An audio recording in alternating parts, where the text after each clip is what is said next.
Hello class, this is module 4 of your course and the title of the module is Writing Skills. This module also has 2 lectures. This one is lecture 1. You are G1 Biochemistry and Nutrition and Dietetics and my name is Dr. UOE MOD Abdullahi. Slide 2. Now as a student, it's obvious that you are going to write and you are going to keep writing until the day you graduate. But writing doesn't have to stop there. And writing itself is a skill. It's not just about picking up a pen and paper and putting down your ideas or your thoughts or your opinions.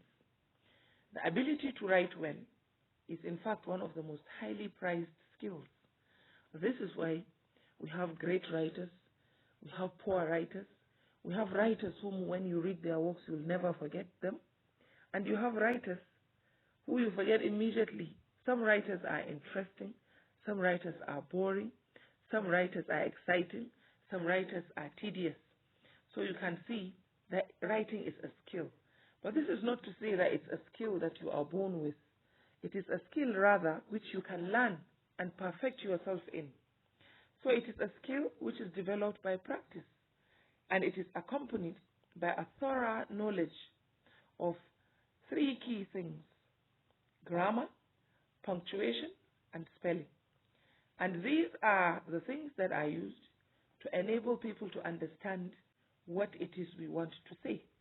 Grammar, you know, is the order and style in which we arrange the words. Punctuation is the method of separating or linking words, phrases, and sentences to make meaning clear. These we have done. And paragraphs are used to separate materials into different topics.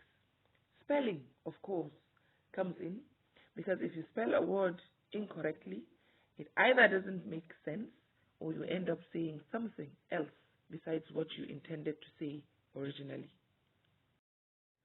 So let us talk a little bit about what writing is. Now, writing is a kind of orderly communication. Writing is translating your sounds into readable codes or symbols. This means that you are translating what you say into something that can be seen and read and understood. But it is placed, your writing will be in codes that are shared by a community. That is to say, when you write, you use codes that other people also understand, and these codes have been prescribed and accepted and agreed upon by a community of what we call readers. So writing is translating your speech into these codes, which can then be seen, read, and deciphered by others. Now these symbols or codes, the most common ones are the alphabet. Now in writing, alphabets are combined into words. These form the words that we use, individual words. Alphabet, letters of the alphabet are put together to form words, and it is these words which are combined into phrases, which are then developed into clauses or sentences.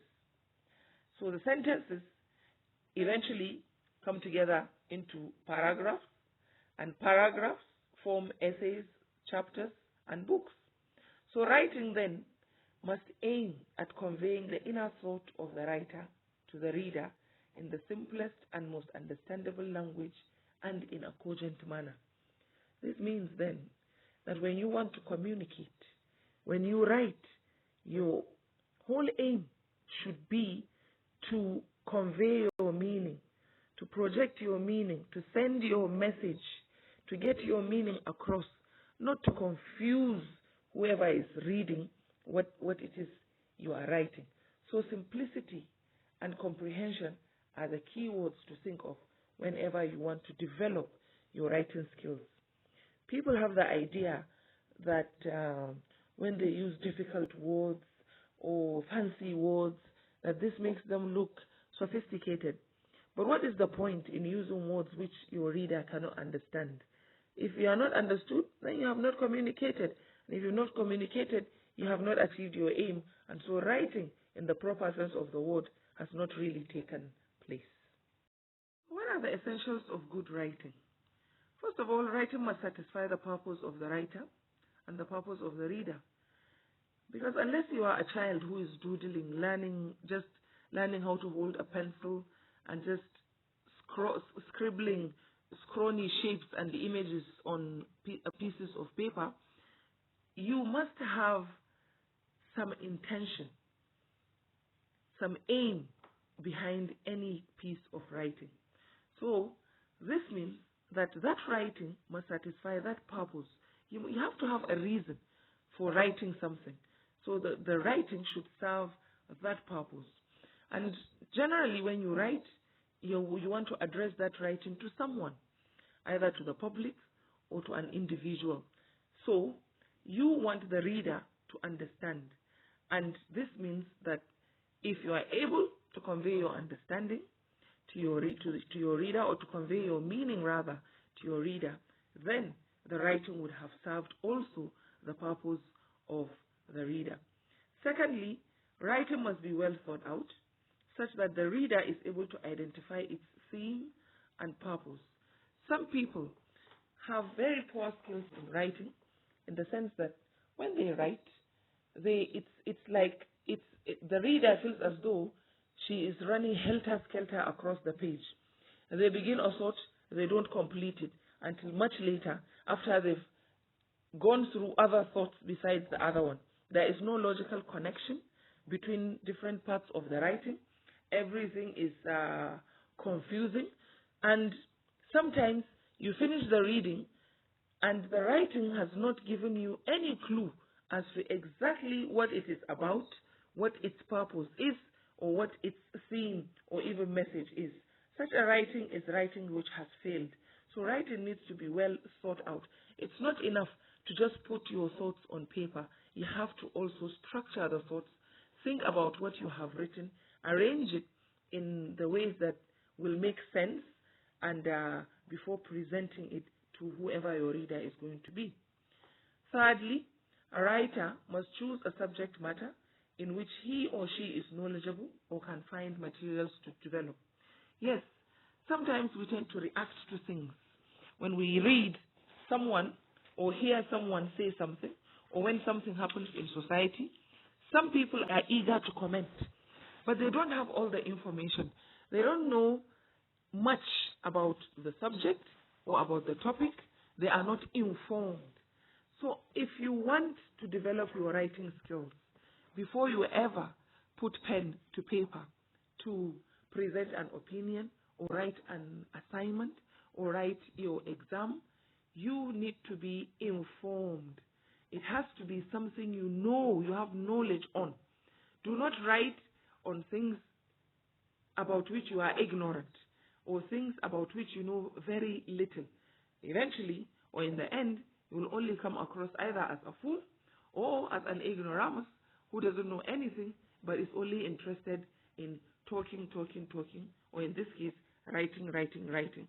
And so people will stop taking you seriously. So it has to be a subject matter in which the writer is knowledgeable. Also, it must be organized in such a way that the reader can identify its trend.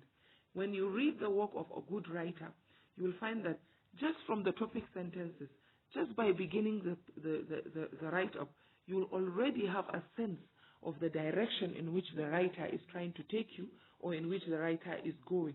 So this is what it means when the writer is organized, because the writer is able to arrange her thoughts, or organize her thoughts, and organize her arguments in such a way that there is a sort of growth or chronology or development from one part of the writing to another. Likewise, writing must be coherent. All the parts must live together as well as show a particular direction of thought. The writer must then use appropriate connective words to make the sequence clear. When we did our module on where we treated punctuation, you remember that we had, and also the parts of speech, you remember we spoke about conjunctions, coordinating conjunctions, and so on and so forth. Now, there has to be connectedness in writing. This is what it means when you have coherence. Because in any body of writing, any writing, whether it's a book, a poem, an essay, becomes a body. And every kind of body needs all the parts to work together so that it will function. But if you look at your own human body, your hand cannot do your walking for you. You can't walk with your mouth. You can't eat with your ears. You can't write with your eyes. Each part has a role to play, but all the parts together have to be coordinated so that the body itself will function properly.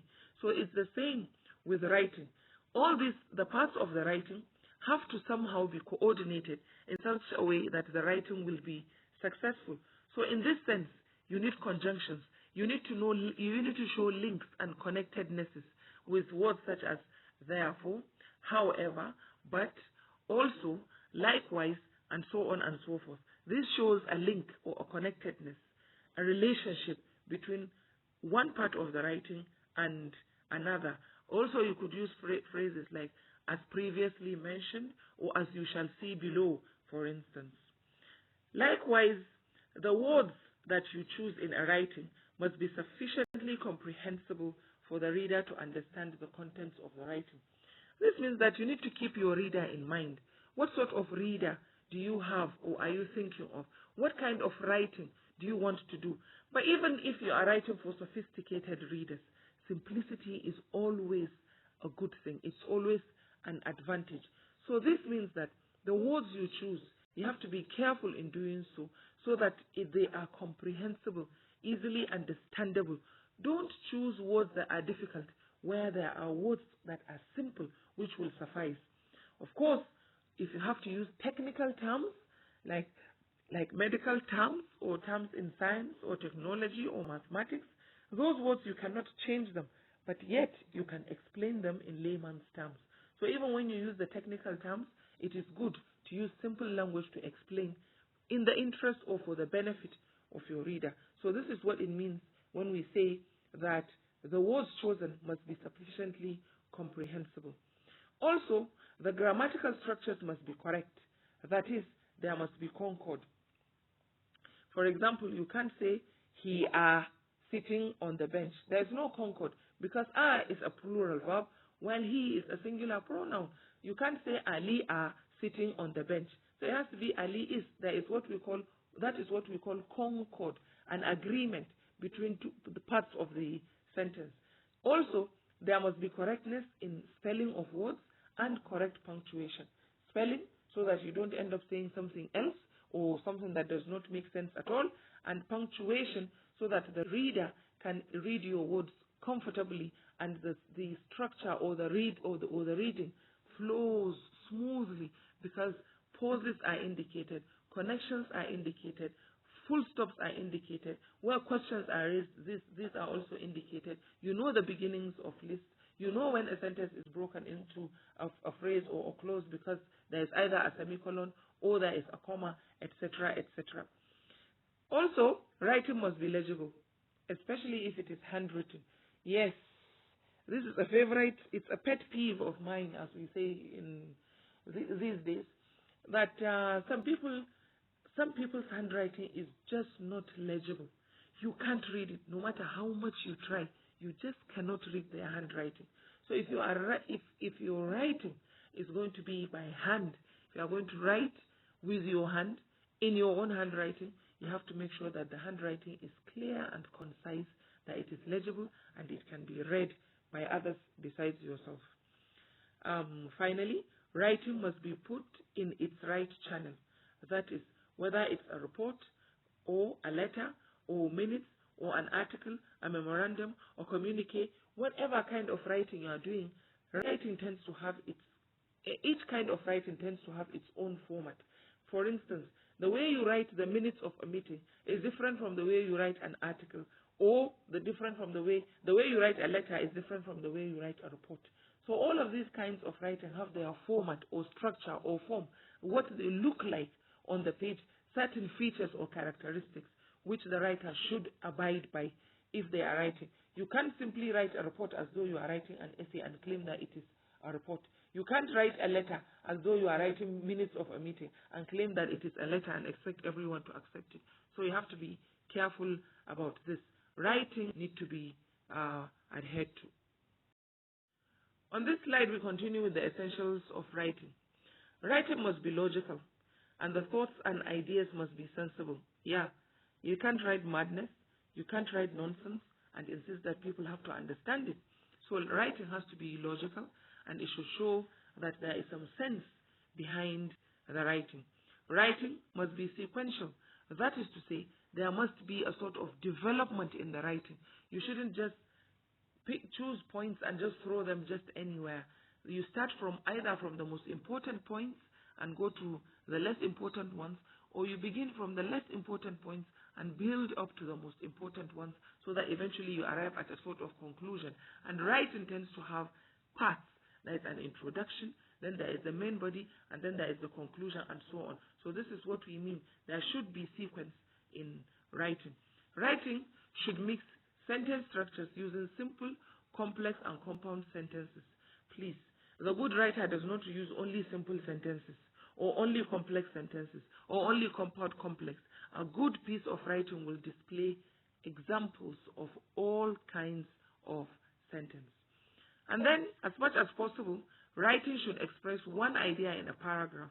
So you choose a topic sentence and develop it in the paragraph with the topic sentence containing the main idea. So, what is this saying? That you know, when you take a block of writing, a piece of writing, especially if it is a bit long, you'll find that it is divided into paragraphs. Now, ideally, each paragraph should talk about just one idea. Unless if the idea needs to be threshed out in further paragraphs, ideally, there should be one idea per paragraph.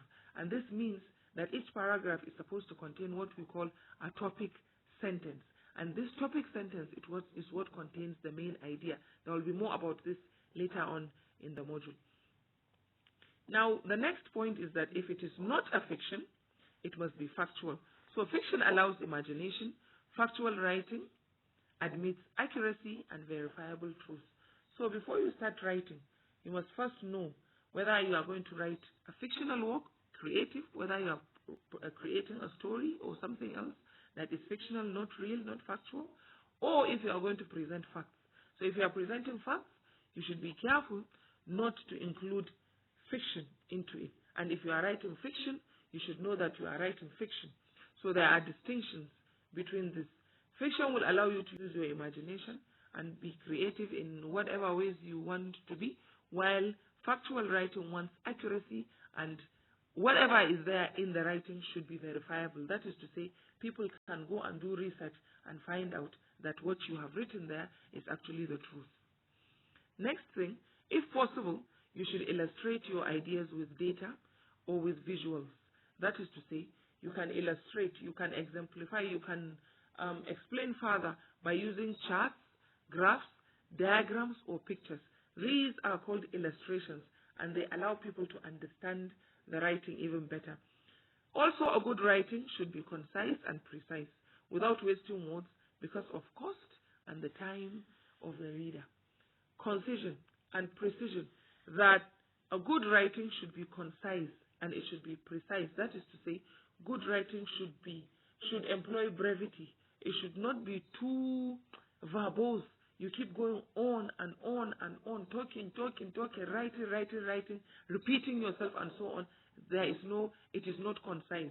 And it should be precise, straight to the point. What is it you want to say?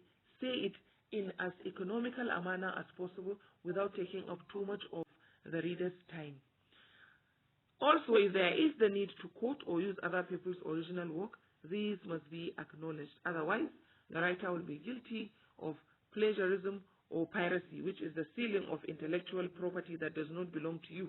So if you quote someone or cite someone or mention somebody else's ideas, if the ideas or the words are not original to you, then you should acknowledge the source.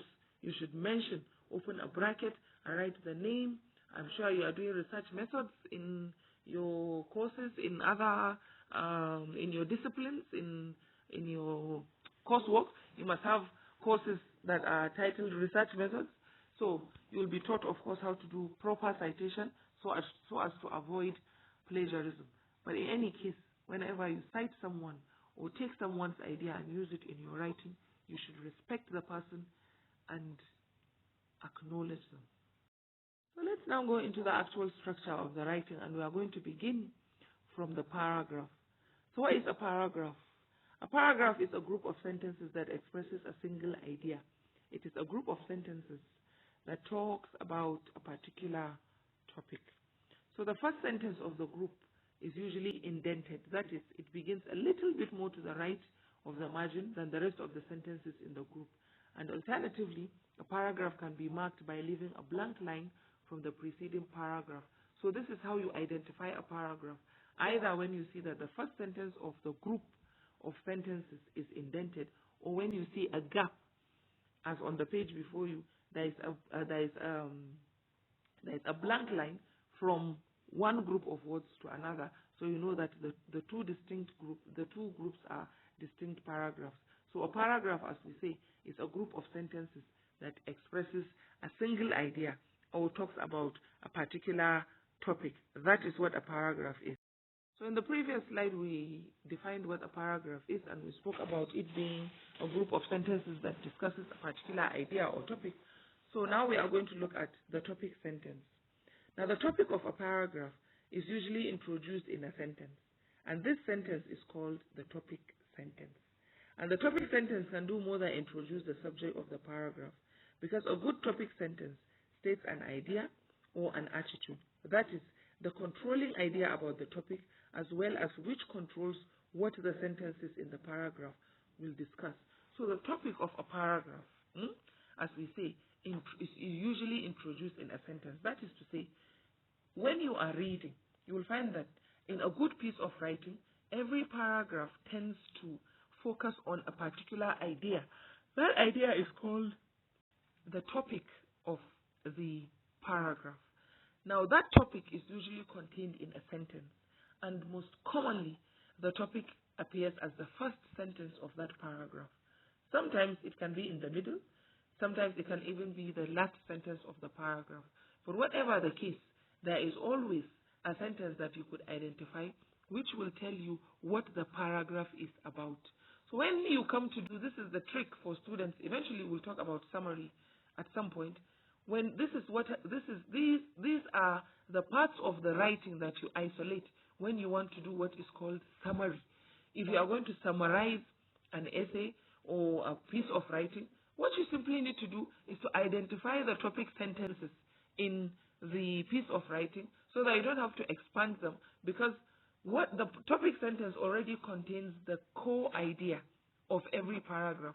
So once you isolate these topic sentences, put them together, you have summarized the whole article. So that is, the topic sentence is the idea, which is then expanded or explained in subsequent sentences within the paragraph. Let's talk a little bit more about how to recognize or identify the topic sentence by asking the question, where should it be in the paragraph? Like I mentioned earlier, it can be in different places. So because it usually introduces the entire writing, the topic sentence is often placed at or near the beginning of the paragraph because it's the topic sentence.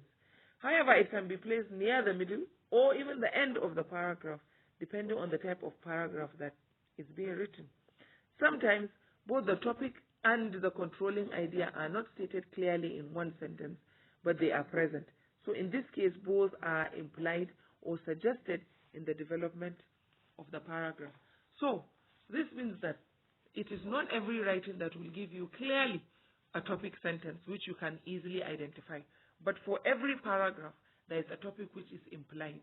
So the astute reader will be able to identify what the topic sentence is and say, this is what this paragraph is talking about, even if the paragraph does not explicitly say so.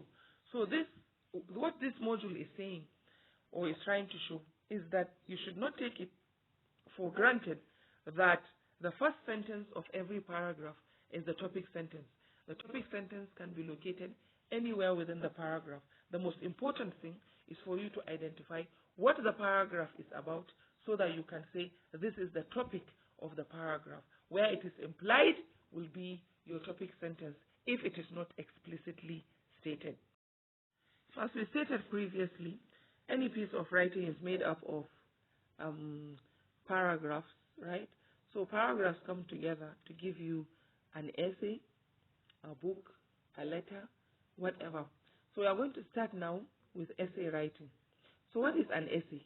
An essay, the reason why we are starting with the essay is because as students, I think the essay is the most important and the most numerous kind of, will produce the most numerous pieces as a student, because you will write assignments, they are essays, your answers to the, in your exams, these are essays.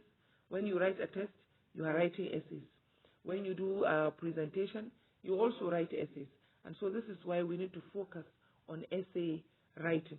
In many of the disciplines in the university, you may not be asked to write any creative work. You are a little bit beyond letter writing, except if perhaps in your use of English, you may be given an assignment to write letters. But this is not this is not terribly common at your own level. Usually, letter writing is reserved for primary and secondary school students. But for the university students, such as yourself, the focus is really on the essay. Because the essay, and at the end of your study, you are going to write a long essay, which is going to be what we call your project, which you will submit. So essay writing then becomes a very important aspect of your study or your life, academic life in the university. So an essay refers to any short piece of writing that analyzes or interprets a situation in a personal way.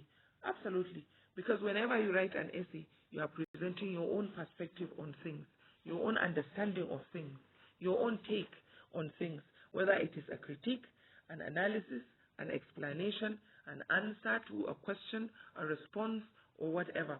So many class assignments call for an essay writing, of course, because so much of what you write is likely to be in essay form, just like I've already explained. So some essays contain the opinion of the writers. Some classify or compare and contrast situations by showing relationships between things or ideas. Others describe a particular event, while in some, the writer tries to convince the reader to follow a course of action.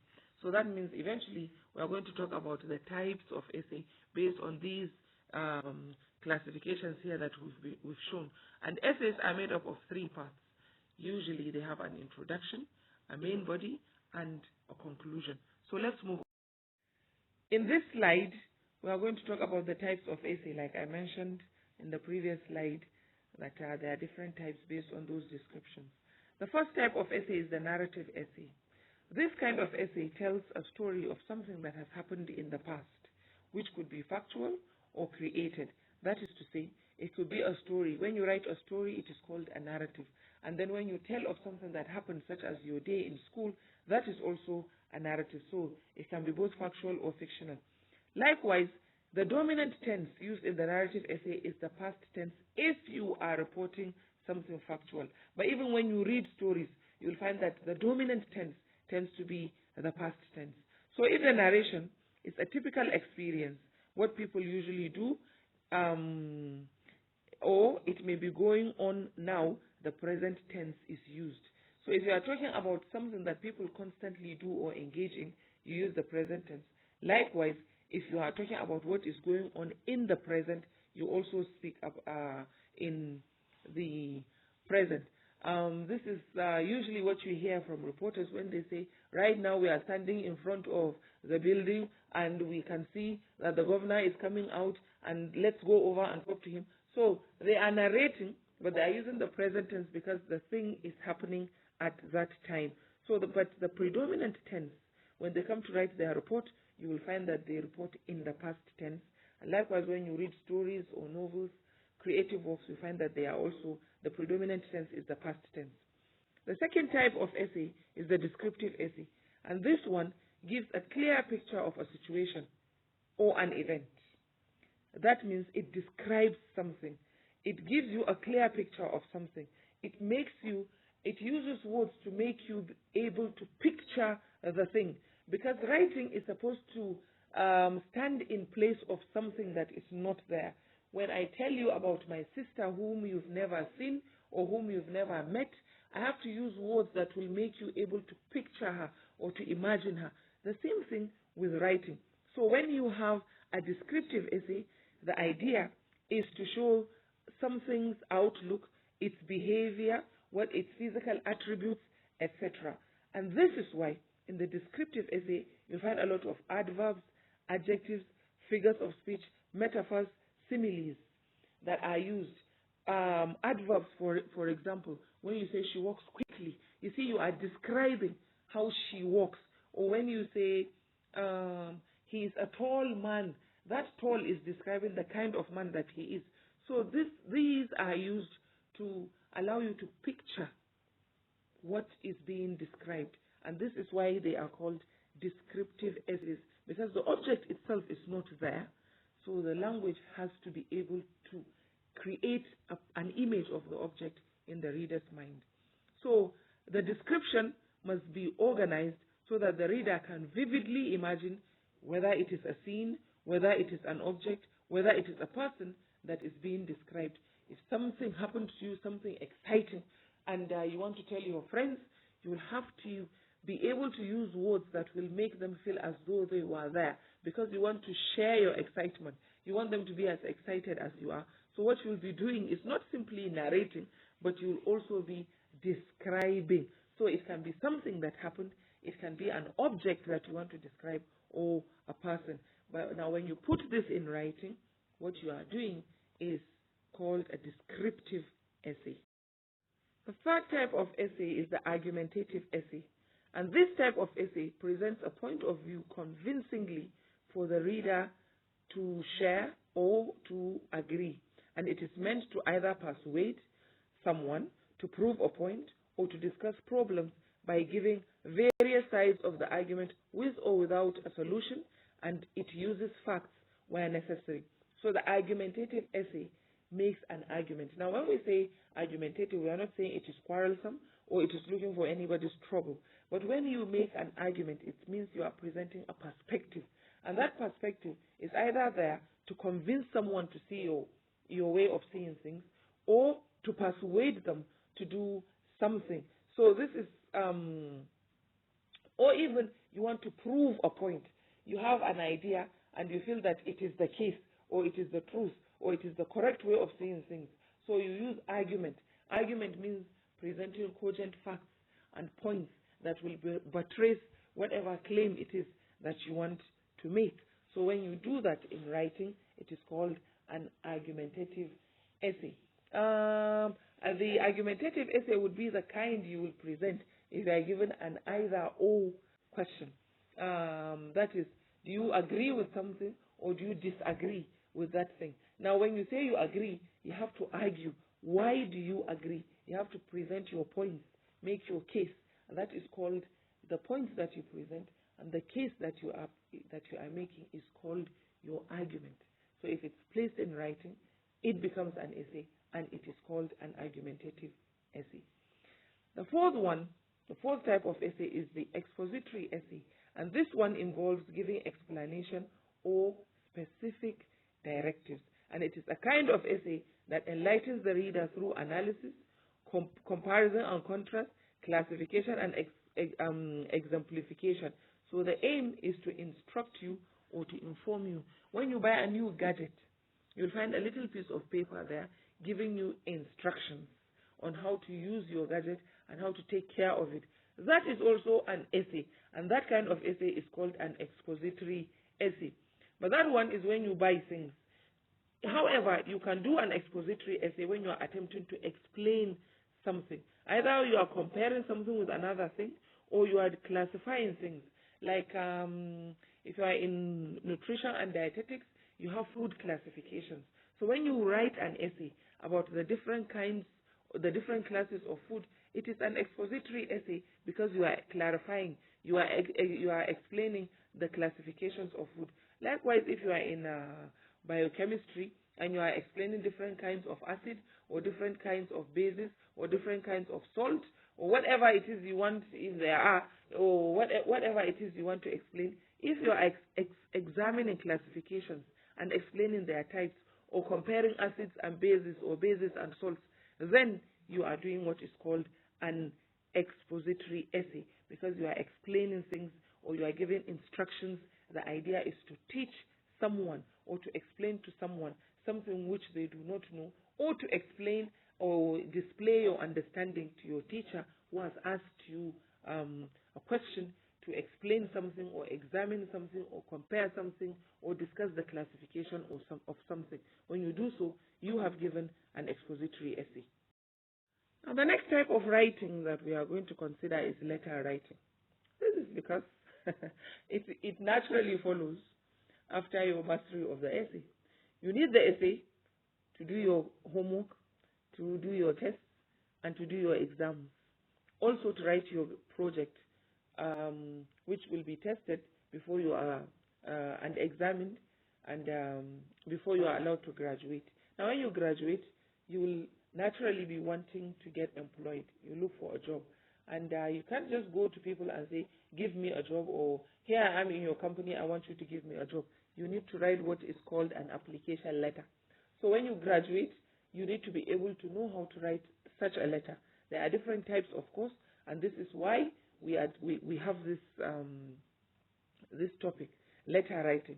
So in spite of the relatively recent prevalence of emails and text messages, all over the place, WhatsApp, YouTube, Twitter, blah, blah, blah, emails and text messages, these alternative means of correspondence, letter writing still enjoys a pride of place in terms of utility, and it is widely used by many people and organizations to correspond or communicate with other people or organizations. Letter writing is still a very important skill that you need to master. When you want to write to an organization, when you want to communicate with an organization, you don't just pick up the phone and call the organization. No, you write a letter. When you're applying for a job, you write a letter. When you want to say something serious to a person in power, you believe that the governor of your state needs to do things differently, you don't just pick up the phone and call him, or go to the radio and talk your head off.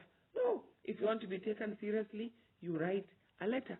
So the letter is still an important thing. You find letters being written between presidents of countries, between governors of states, between important people. Sometimes these letters are publicized. So letter writing is still very important.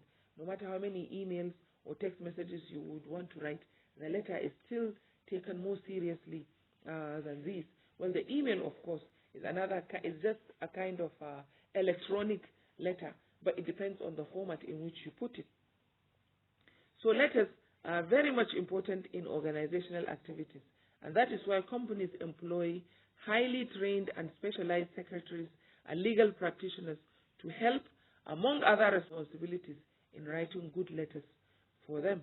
So letters are very much important, because for any organization, if you are the head of a company or the head of a commission or the head of some ministry, and you need to get some experts to do some work for the ministry or to do some research for you or whatever, you can't just call them or tell someone, please go and tell Professor so and so that we need him to come on Tuesday. No, you write letters to them, and often you may need to even employ experts in letter writing to do this.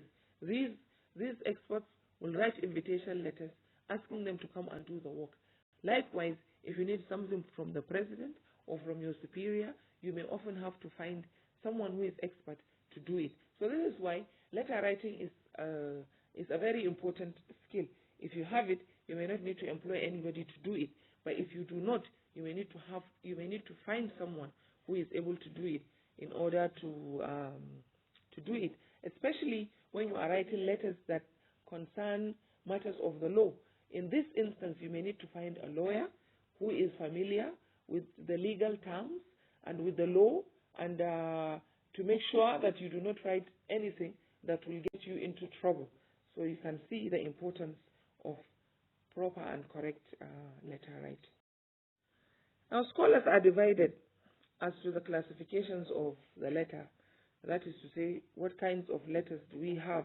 What sort of letter writing do we have?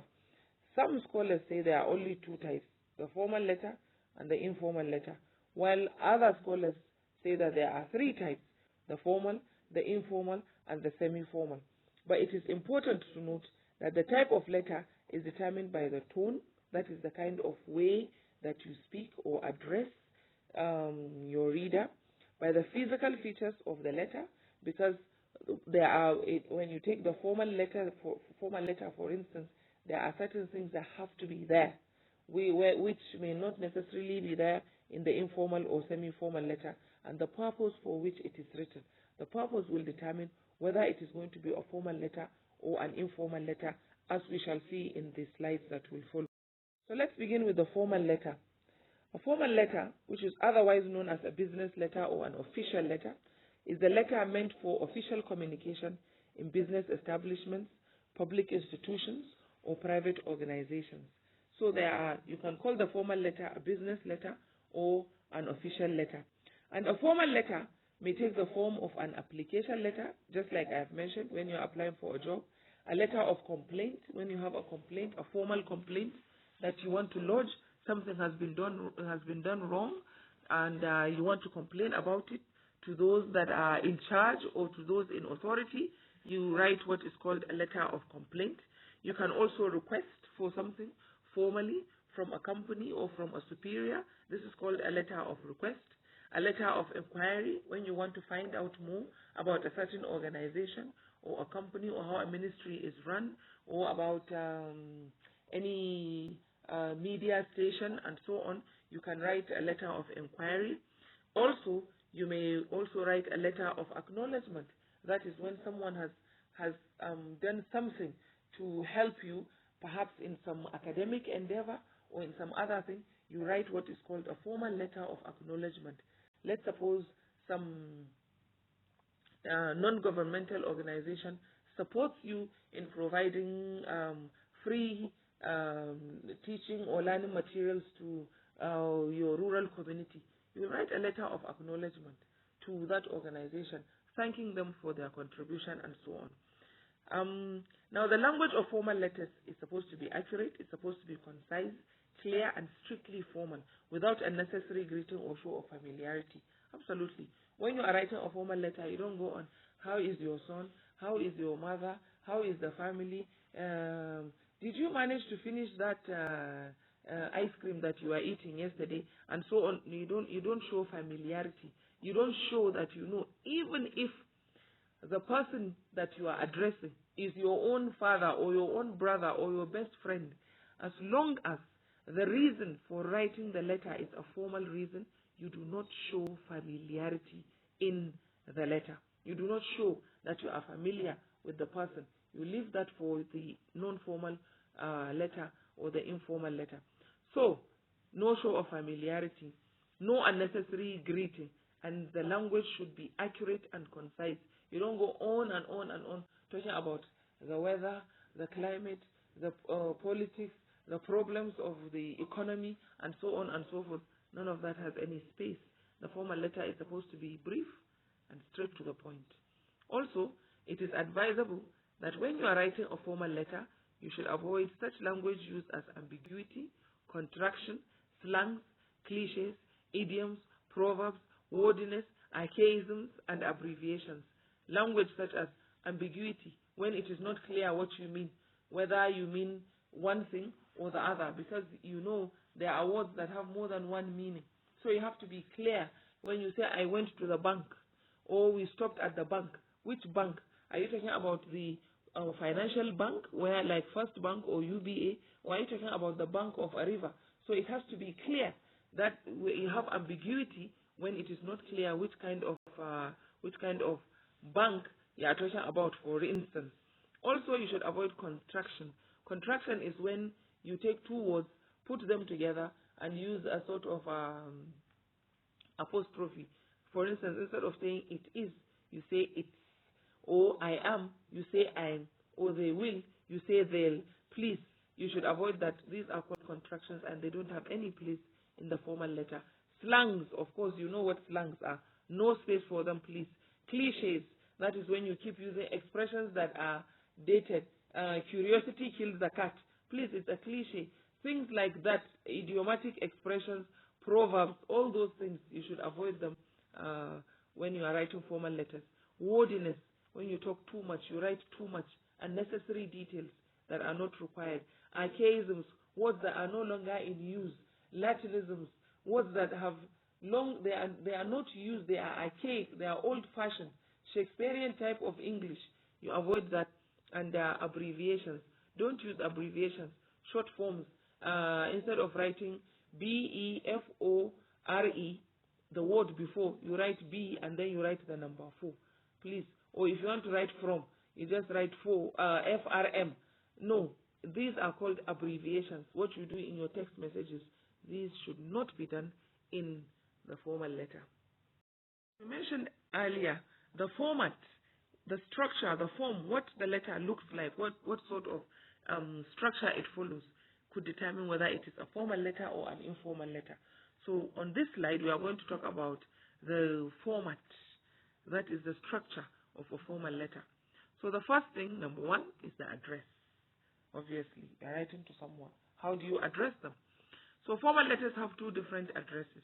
There is the address of the writer, that's whoever is writing, you in this case, and then there is the address of the recipient, the receiver, the addressee. That's the person the letter is addressed to. So the address can be in a blocked or slanted form and must be written in full with the exception of formal abbreviations such as PMB or PO Box. That is when you come to write the address. Here, we begin, of course, with the address of the writer. And that address is written at the top right-hand side of the first page of the letter. When you begin, before you begin the letter, you go to the top right-hand side. That is where you write your address as the writer. Now, that address can be in block format. That is, all the lines begin from the same place and they move on to the edge of the page.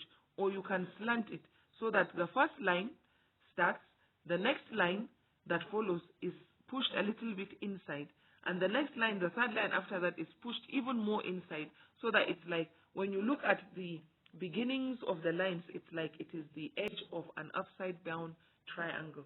So that's what we mean when it is slanted. Otherwise, it should just look like a straight line, all the lines of the address beginning from the same point on the top right hand side of the first page, in case you are writing more than one page.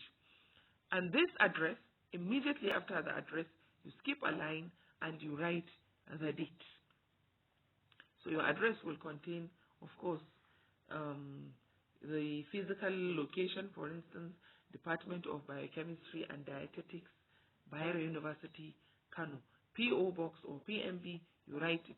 And then after that, you just leave a bit of a gap and then you write the date. And this date is followed. After the date, you move now to the left-hand side of the page, but under the date, not above it, not adjacent to your own address. So after the date, you go to the left-hand side of the page, next to the address of the recipient, and that's, you begin now the address of your receiver, the recipient, and this starts from the first line, following the last line of the address of the writer. So just after you have written the date, you move to the left-hand side and then come down to the next line, and that is when you begin the address of the recipient. Now, the same thing, you do the same thing, the same way you wrote the address of the writer, that is the same way you write the address of the recipient. But of course, you don't need a date after this one because you've already written your date after the address of the writer or after your own address. Now, you should note that abbreviations such as ST for street or RD for road are not allowed in both the two addresses. If you are writing a formal letter, don't use ST for street or RD for road. Don't do that. You have to write state or you have to write street, or you have to write department, not DEPT. So please, you have to be careful about this. If it is a formal letter, everything must be written in full. The name of the country should also be written if the letter is to be sent to another country. So if you are sending that letter to another country, the name of the country should be indicated under the address of the receiver. So let's talk a little bit more about the date. We mentioned that the date should be written below the address of the writer and before the address of the recipient. And this date should be followed by a full stop. The moment you finish writing the date, dot, you put a full stop. Now, some of the ways, of course, of writing the date are here on the page before you.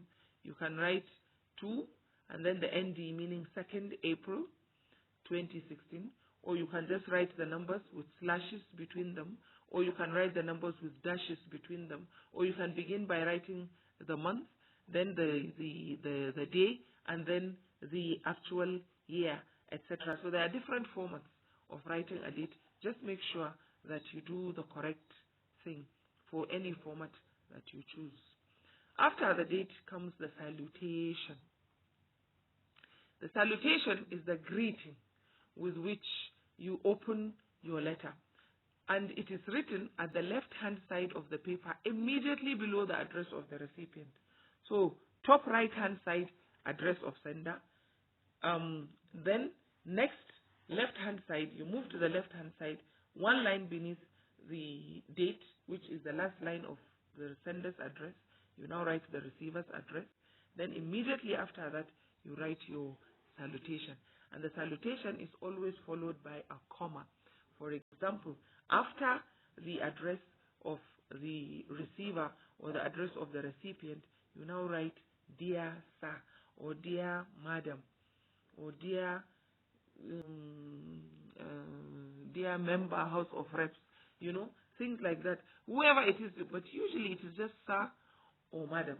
If it's a company, well, you have to find whatever it is that you are going to address them. Make sure that you put the salutation immediately after the address of the receiver. And you can also decide to drop the full stop after each title.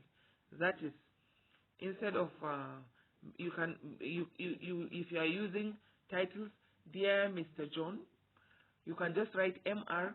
and write John without Mr. and dot. So it's not compulsory that you have to put the full stop after the title. You can just write Mr. and write John, or Mrs.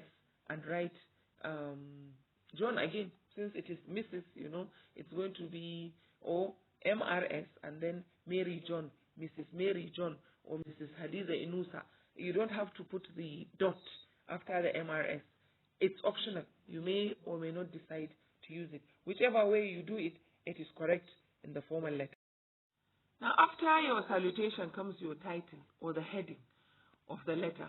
This is quite different from what you would do in an informal letter, but in a formal letter, you are supposed to give a title or a heading. The title or the heading tells us what the letter is about. So this is written after the salutation, just below the salutation, and it contains the subject matter of the letter. Titles or headings can be written either in upper or lower case. That is, you can write it in capital letters or small letters. And if it is written in lower case, the title should be underlined. Also, the writer may decide to write the titles in bold print.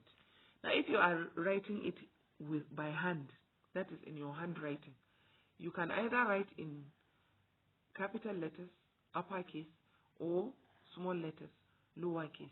Now, if you write in capital letters, you don't need to underline the title. But if you write in small letters, then you need to underline the title. But if you are printing, that is, if you are using a typewriter or computer to write the letter, you can then decide to put the title in bold, or you can decide to just write it and underline it, even in print. So there are several ways of doing it. Now, immediately after the title comes the body of the letter. Just after you've written the title and you've underlined it, you now begin the letter proper. You've written your two addresses, you've written your salutation, you've written your heading, and then you now begin. For example, dear sir, application for a job in your organization. So application for a job in your organization is the title or the heading of the letter. You now underline it. And then you begin the body. I write to apply for the position of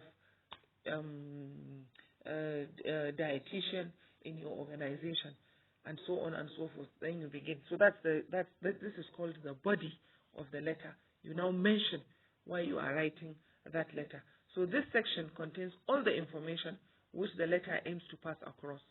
So the section also contains the introduction, middle, and conclusion of the letter. So you introduce what it is you want, you talk about it or explain it, and then you conclude the letter. So the introduction gives the background information on and the purpose of the letter. I write to apply for a position in your farm, or I write to apply for a position in your clinic as a dietitian or as a lab technician or whatever. So you are now giving information. You are introducing yourself, and you are also telling what the purpose of the letter is. I am a graduate of Bayero University. I graduated with a second-class lower or second-class upper degree in biochemistry or nutrition and dietetics, and I attach herewith my documents and so on. So you present yourself if you are writing an application letter. So this is the introductory part, gives the background information and the purpose of the letter. Sometimes it is sequel to your advertisement in the Daily Trust of 2nd November 2021. I am writing to apply for the position of nutritionist in your clinic. So you see, you've given the background. The background is the advertisement, and you are now responding to that. The middle part will present and develop the item of information the letter is intended for in short paragraphs. You explain what your qualifications are, what you are able to do, whether you have worked in other places before, what other things you feel will help your application. If you say that you want to be a nutritionist, for instance, you could mention that you've been to catering school while you are a student. You are also in a catering school, or you have previously worked in a nursing home. Things like that, things that will help. Each one, you put it in a different paragraph, and so you explain what your merits are and so on, what you will bring to the company, how you contribute to it. And the concluding part will state your desire or hope about what should happen next. And this is done in order to avoid the abrupt ending of the letter.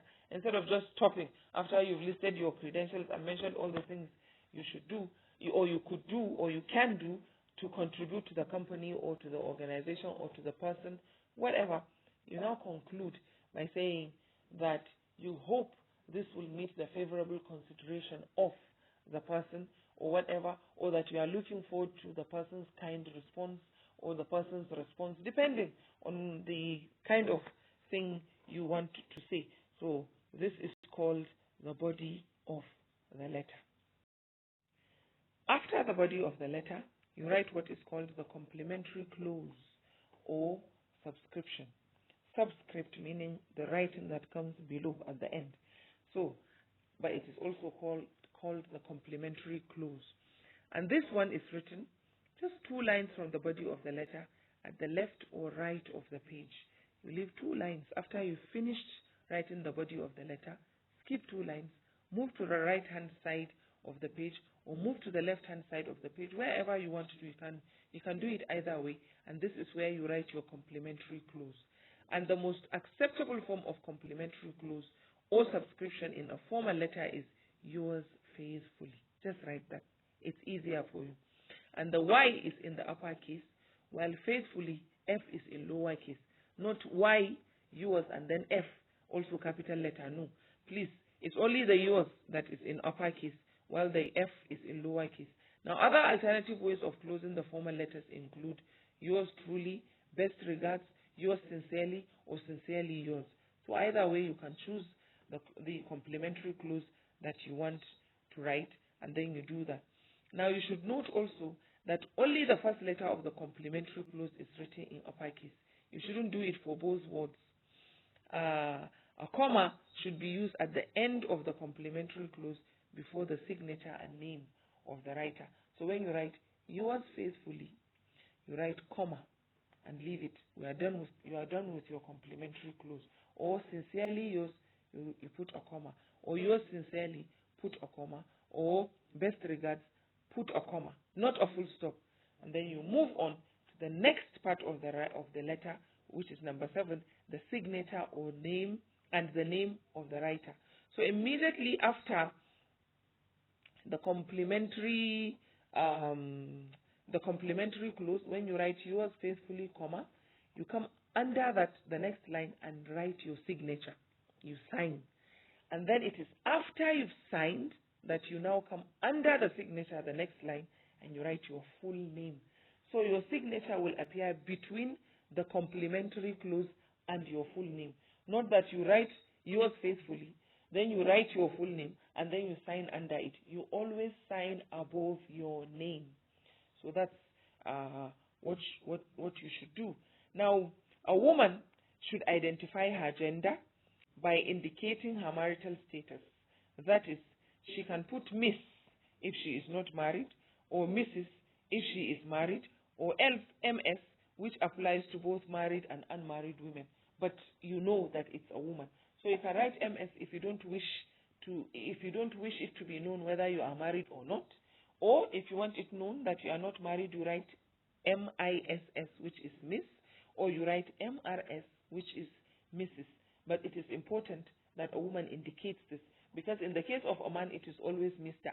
Whether married or unmarried, it's all the same thing. So in the case of a woman, it's important to indicate this. And these titles should be written in brackets after the full name. So when you do your complementary clause, yours faithfully, you give the signature, Mary Smith, Hadiza Inusa. So if you write Hadiza Inusa, you open a bracket. If you are not married, Miss. If you are married, Mrs. If you don't want anybody to know, or you just don't want to use either of the two, you write MS, and then you close the bracket. So this is the signature or the name of the writer. That is the format in which it is written. You have before you on this slide an example of a formal letter. You can see where the date of the addressor is written. 122 Waziri Gidada Road, not RD. Gwale Local Government, not Gwale LG or Gwale Local GOVT. Then Kanu, and then you have April 2nd, 2021, the date. Now when you trace the line, you'll find that the registrar begins in the next line. The registrar, this is our addressee now. You are writing the letter to the registrar. The registrar, comma, Bayero University, comma, PMB 3011, comma, Kanu, full stop. And you can see also in the address of the sender that there's a full stop at the end of the date. And then you have your salutation, dear madam. And then you have the title, isn't it? If you remember the topic of the letter, the title, letter of request for deferment of my studies. So you can see this is put in bold. It is darker than the rest of the writing. This follows the body. What follows is the body of the letter. I write to inform you that I'm a returning level 2 student of the Department of English and Literary Studies. Due to financial problems, I was unable to do my registration, blah, blah, blah, blah, blah, up to the end. And then when she finishes, she has her salutation, yours faithfully, followed by the signature and the full name. So this is an example of a typical formal letter. Now, having seen what the formal letter looks like, let us now turn our attention to the informal letter. The informal letter is a letter written to family members, relatives, friends, and acquaintances. And as such, it is otherwise known as a friendly or personal letter. So you can call it a friendly letter, you can call it a personal letter. Now, informal letters can be written for a number of purposes, such as maybe you want to congratulate a friend on some achievement, you want to congratulate them on the birth of a new baby, or you want to express sympathy, or you simply just want to say hello. So in this case, you want to greet someone, you want to extend your greetings. For instance, you write what is called an informal letter. Now, due to the level of familiarity between the writer and the recipient of an informal letter, the language of the letter is expected to be relaxed, casual, and even chatty. You can talk about many things. what happened last year? Do you remember when we went out and did this or did that? You can talk about whatever you want to talk about. It is chatty because there is a level of familiarity. It's like you are just conversing with that person. So you can write anyhow you want to write. It can be casual. You don't have to be formal. You don't have to watch yourself. You don't have to worry about the language. You can use all the abbreviations that you like and or contractions. And it is supposed to be relaxed. It is not supposed to cause tension. Of course, there are informal letters when you know you want to convey some bad news. In that case, well, we are not talking about relaxation there, but still, you will see the familiarity is there. So it is supposed to be a kind of familiar showing letter that shows that there is a sort of relaxed bond or relationship between the sender and the receiver. Now, the level of informality, of course, in these letters will differ from one person to another. This is obvious. The way you will write to your friend will be different from the way you will write to your uncle. It will be different from the way you will write to your father or to your mother. So that means that even the level of informality, even the informality itself comes in several or different levels. For example, the letter to a friend will be the most informal. If you are writing to your friend, you say anything you like, but you will not do it with your uncle or with your father. So this means that the language a person uses in writing to his father, uncle, or a very senior brother could be quite different from the one he or she uses to write to a friend or to a colleague. In fact, if you are writing to your friend, you can even open the letter with an insult. And your friend, when he reads it, will also insult you in his mind. And both of you, of course, are laughing because you know it is harmless. You are just writing to a friend. You may even begin the letter by saying, I don't even know why I'm wasting my pen writing to you. You this useless person. But anyway, I decided to sympathize with you and just send a few words. Yeah, because I just feel sorry for you. And so on and so forth. And of course, when the friend replies, he will say, I wish you had not even wasted your time reading. I didn't bother to read some of your lines. You know, things like that. You can be rude to each other. You can say whatever you want. That is the level of informality. And both of you will be laughing. You are enjoying yourselves. You are relaxed. But you will not do it to your father. You won't say, hi, I don't even know why I'm wasting my pen writing to you. Oh my God, you'll be in trouble. So that means then that the person you are addressing the letter to might determine or will determine the level of informality, the level of relaxation and familiarity that you find in the language of the letter. So here again, as we did for the format of the formal letter, let's take a look at the format of the informal letter. Again, we begin with the address. And informal letters only have the address of the writer. You don't need the address of the reader.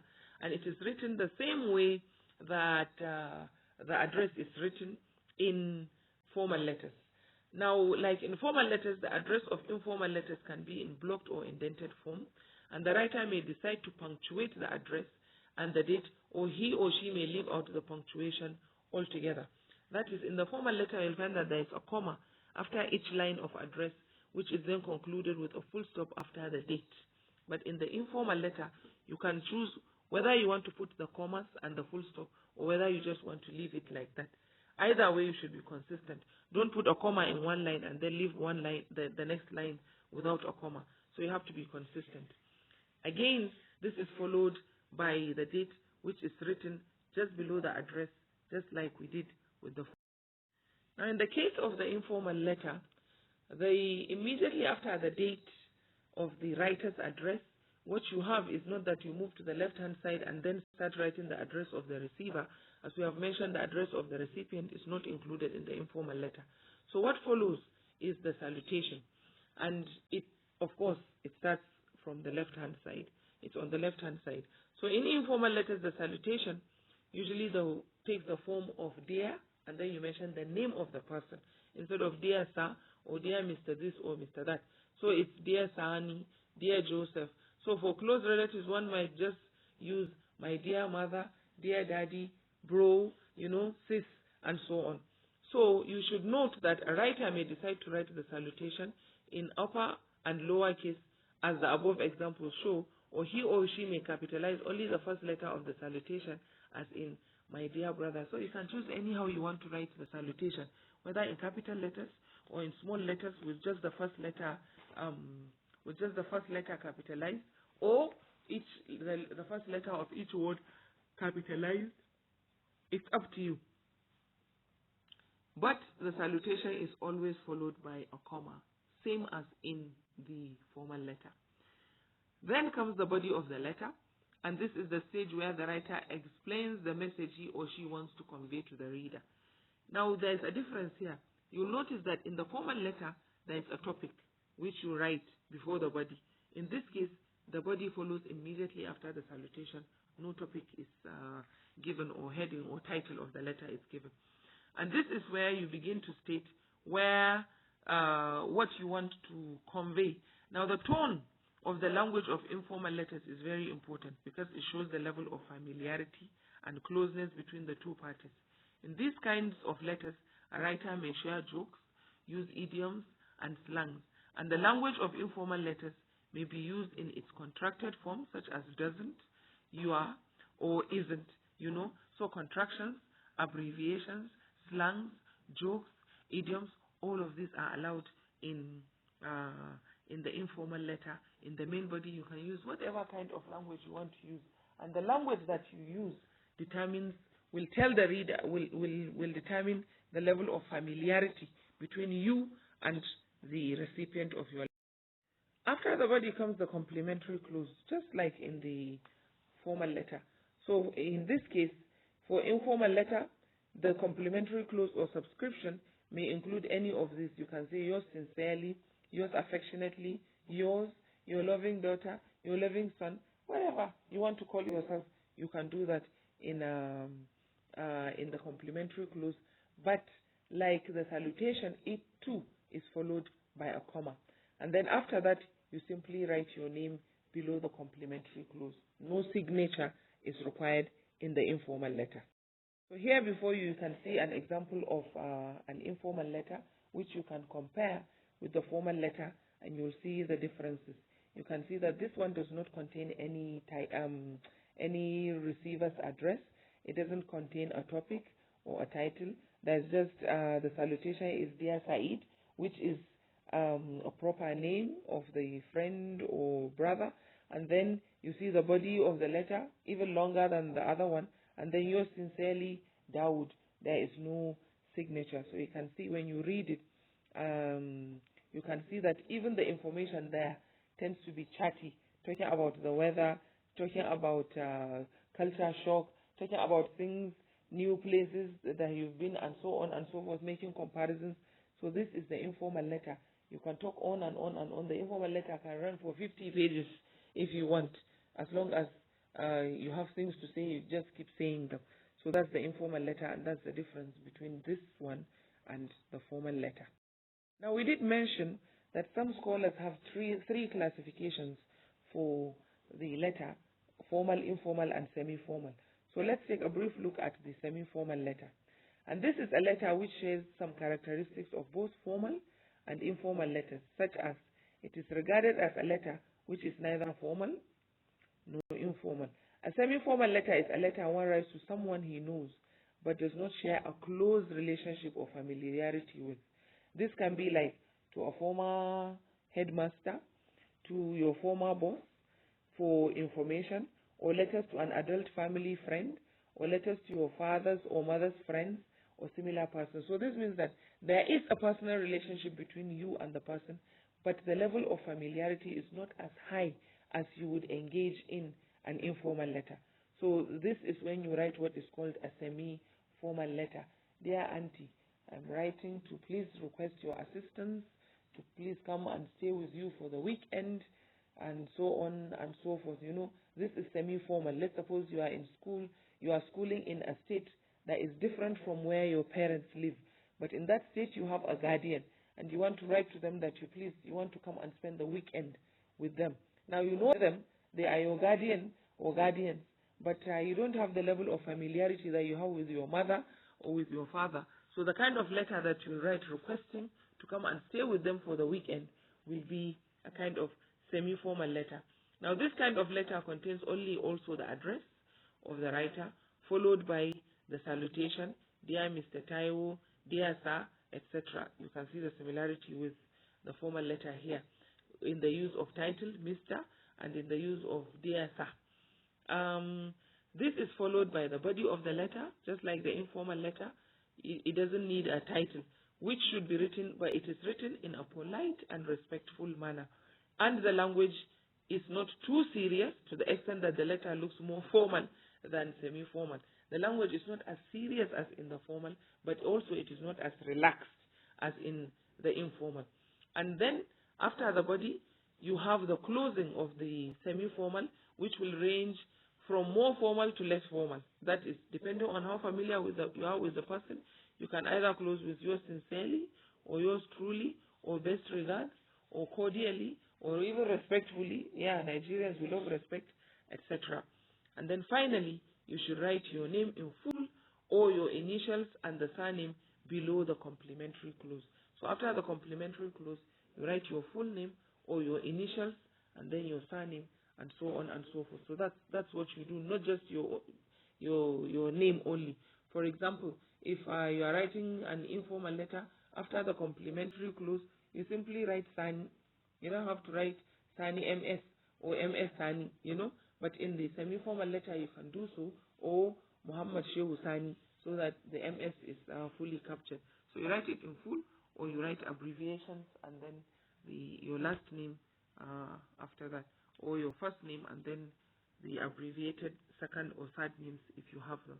So this is, you can see that the semi-formal letter is a sort of combination of two, and its formality depends on the familiarity between the sender of the letter or the writer of the letter and the receiver of the letter. Now this brings us, of course, to the end of this first lecture of this module, Module 4. So we shall continue in Lecture 2 of this module. Thank you.